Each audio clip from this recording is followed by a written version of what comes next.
তামিল সিনেমার পর্দা কাঁপানো সুপারস্টার থেকে এবার রাজনৈতিক ময়দানে থালাপতি বিজয়ের নতুন অধ্যায় যেন শুরুই হয়েছে আলোচনার ঝড় তুলেই। আসন্ন 23 এপ্রিল তামিলনাড়ুর 234টি আসনের নির্বাচনের আগে মনোনয়ন জমা দিয়ে ইতিমধ্যেই নিজের অবস্থান স্পষ্ট করেছেন তিনি।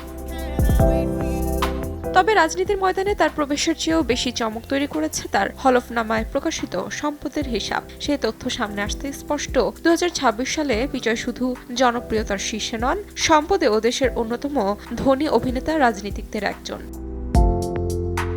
হলফনামা অনুযায়ী বিজয়ের সম্পত্তির পরিমাণ দাঁড়িয়েছে প্রায় 404.58 কোটি টাকা। 2024-25 অর্থবছরে তার আয় হয়েছে 184 কোটি টাকা, যা তার তারকাখ্যাতির আর্থিক প্রতিফলনও বটে। পারিবারিক আর্থিক চিত্রও কম চমকপ্রদ নয়। তার 2 সন্তান জেমস সঞ্জয় ও বিদ্যাসাশার অ্যাকাউন্টে মিলে রয়েছে প্রায় 4 লক্ষ টাকা। অন্যদিকে স্ত্রী সঙ্গীতার ব্যাংকে জমা রয়েছে 10.43 কোটি টাকা। গাড়িবহর মিলিয়ে মোট সম্পদের মূল্য দাঁড়িয়েছে প্রায় 7.45 কোটি টাকা। শুধু নিজের সম্পত্তি নয়, অন্যদের প্রতিও আর্থিক সহায়তার হাত বাড়িয়েছেন বিজয়।